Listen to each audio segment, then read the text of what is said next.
Danny Trejo je jedným z najväčších frajerov Hollywoodu. V tomto videu sa dozvieš prečo. Ak si niekedy videl nejaký film, Danny Trejo je ten záporný Mexičan. V realite je však všetko, len nie záporák. Danny strávil väčšinu mladosti vo väzení za drogy a ozbrojené lúpeže. Tam si však vstúpil do svedomia a hneď po prepustení začal pomáhať drogovo závislým. Čo ho aj dostalo do filmov. Dodnes podporuje rehabilitačné programy a navštevuje väznice. Danny zomrel vo filme až 80 krát, čo ho radí na prvé miesto. Vďaka svojmu vzhľadu väčšinou hrá zloduchov a kriminálnikov. A Danny má v zmluve, že všetci záporáci, ktorých hrá, musia zomrieť. Aby dal ľuďom príklad, že zločin sa nevypláca. Danny bol svedkom autonehody, kde sa auto prevrátilo na strechu. Nezaváhal a pomohol zachrániť dieťa uväznené v aute, pričom sám takmer zomrel. Trejo má slabosť pre zvieratá, najmä pre zachránených psov.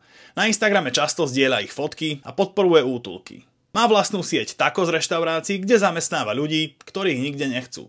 Ľuďom bez domova a ľuďom s autizmom dáva jedlo zdarma. Ako sám tvrdí, všetko dobré, čo ma v živote stretlo, bolo priamym výsledkom pomáhania druhým. Nezabudni pred Dannyho hodiť jedno srdiečko a pre viac takýchto faktov sleduj môj kanál.